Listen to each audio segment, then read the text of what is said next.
নমস্কার,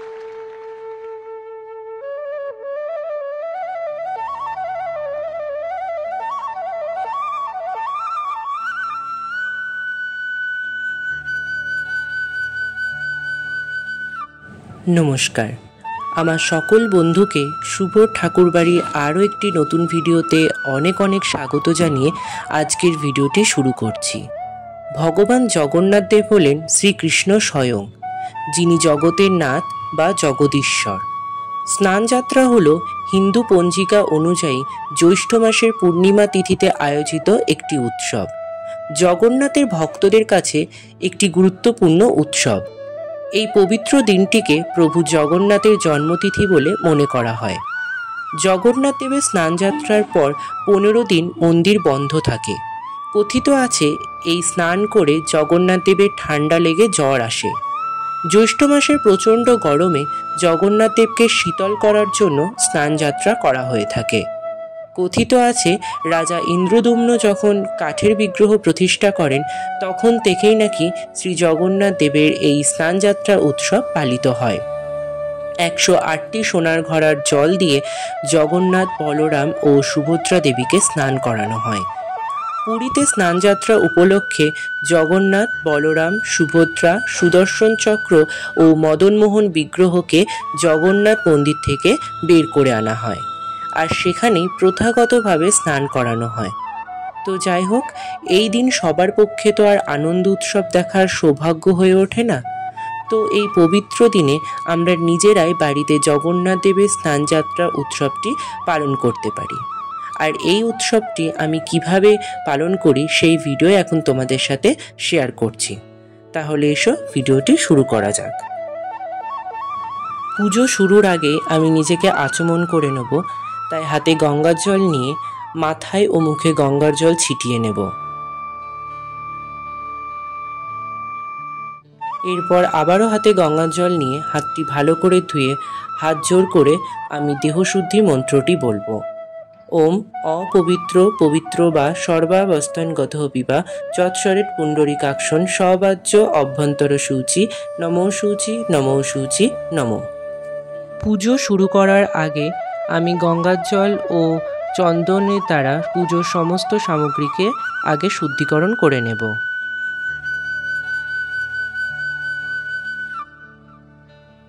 এবারে আমি প্রভু জগন্নাথ, বলভদ্র ও মাতা সুভদ্রা রানীর উদ্দেশ্যে একটি প্রদীপ প্রজ্বলন করে নেব।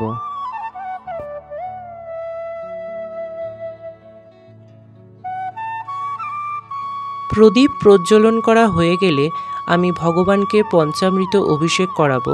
তো তার জন্য একটি পাত্রে দুধ, দই, ঘি, মধু ও শর্করা দিয়ে আমি পঞ্চামৃত বানিয়ে নেব।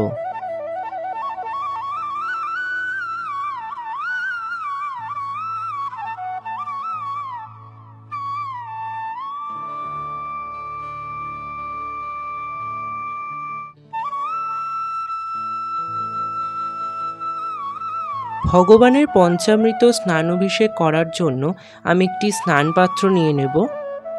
এরপরে চন্দন সহযোগে আমি একটি শুভ চিহ্ন এঁকে নেব।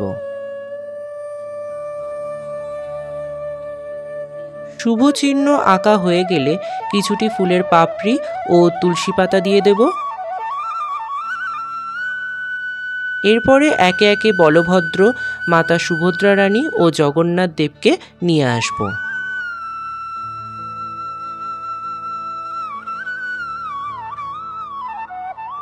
আগে থেকে আমি যে পঞ্চামৃতটি বানিয়ে রেখেছিলাম, এবারে সেটিকে আমি একটি জলসংখ্যের মধ্যে নিয়ে নেব, কারণ সরাসরি কোনো পাত্র থেকে ভগবানের অভিষেক করানো যায় না, তাই আমি জলসংখ্যের মাধ্যমে ভগবানের অভিষেক করাবো।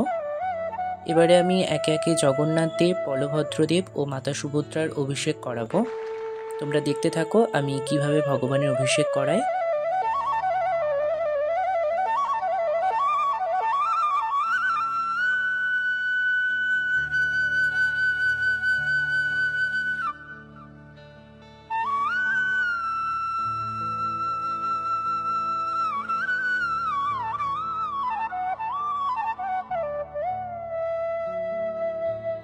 ভগবানের স্নান অভিষেকের সময় আমি একটি মন্ত্র পাঠ করব।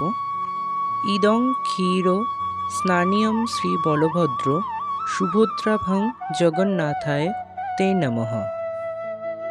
ভগবানের অভিষেকের সময় এই মন্ত্রটি তোমরা পাঠ করতে পারো। এই দিন পুরীতে 108টি সোনার কলসি দিয়ে জল ঢেলে স্নান করানো হয় ভগবানকে। তারপর 15 দিন প্রভু ভক্তদের থেকে দূরে থাকেন, তাকে মন্দিরে নিয়ে যাওয়া হয়। তিনি ভক্তদের থেকে আড়ালে থাকেন। মানা হয় ওই কয়দিন প্রভুর জ্বর আসে আর মাতা লক্ষ্মী তার সেবা করেন। আবার 16তম দিনে প্রভু সুস্থ হয়ে রাজবেশে ভক্তদের সামনে আসেন এবং সবাইকে দর্শন দেন।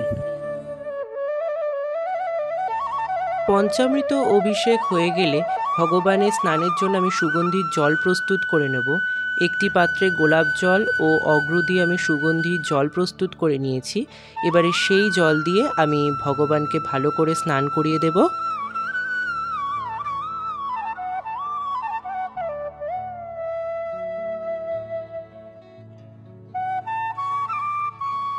সুগন্ধির জল দ্বারা অভিষেক হয়ে গেলে এবারে আমি জগন্নাথ দেব, বলভদ্র, মাতা সুভদ্রা রানীর পুষ্প অভিষেক করব।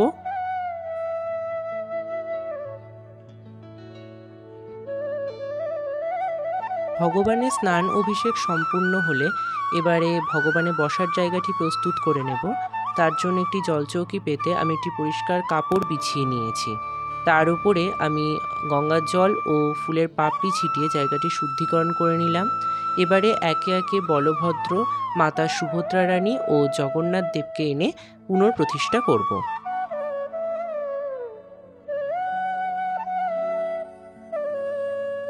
ভগবানের প্রতিষ্ঠা হয়ে গেলে এবারে আমি ফুল দিয়ে ভগবানকে সুন্দর করে সাজিয়ে দেব।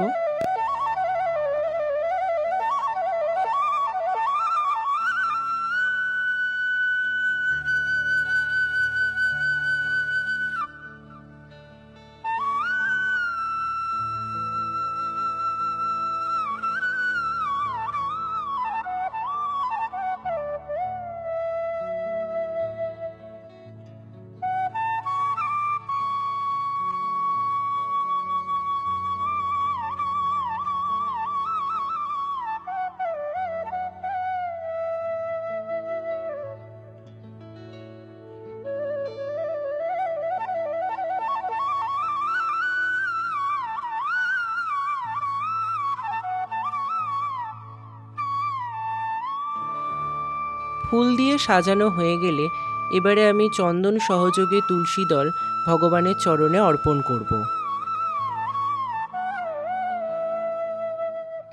এরপরে আমি ভগবানকে চন্দনের তিলক পরিয়ে দেব।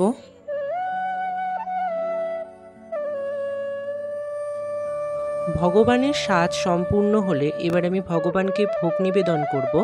তার জন্য ভোগ নিবেদনের জায়গাটি গঙ্গার জল ও ফুলের পাপড়ি ছিটিয়ে আমি শুদ্ধিকরণ করে নিয়েছি।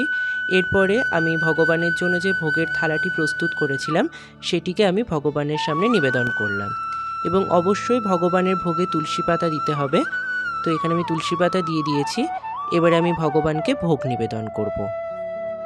ভগবানের ভোগ নিবেদনের মন্ত্রটি হল ইদং নৈবেদ্যং শ্রী বলভদ্র সুভদ্রাভং শ্রী জগন্নাথায় নমঃ।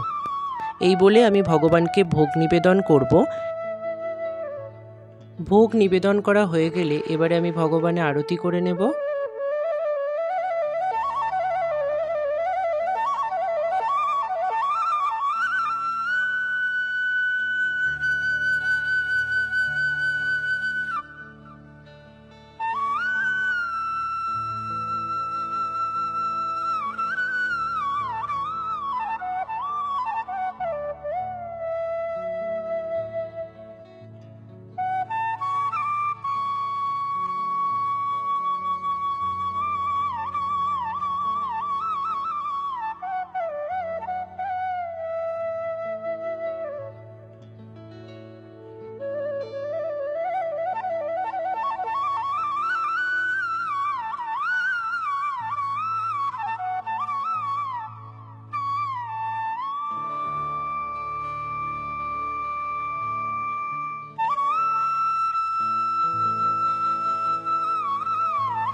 সবশেষে আমি ভগবানের প্রণাম মন্ত্রটি বলে আজকের পুজো শেষ করব। তো প্রণাম মন্ত্রটি হলো নীলাচল নিবাসায় নিত্যায় পরমাত্মনে বলভদ্র সুভদ্রাভং জগন্নাথায় তে নমঃ। তাহলে বন্ধুরা, এই ছিল বাড়িতে খুব সহজভাবে ও সরল পদ্ধতিতে প্রভু জগন্নাথ দেবের স্নানযাত্রা পদ্ধতি। আশা করি আজকে আমার এই ভিডিওটি তোমাদের নিশ্চয়ই ভালো লেগেছে বন্ধুরা। আজকে আমার এই ভিডিওটি যদি তোমাদের ভালো লেগে থাকে তাহলে অবশ্যই চ্যানেলটিকে সাবস্ক্রাইব করবে এবং ভিডিওটিতে লাইক করতে ভুলবেন না। পুজো সম্পর্কিত আরও তথ্য জানতে আমার সঙ্গে থাকুন।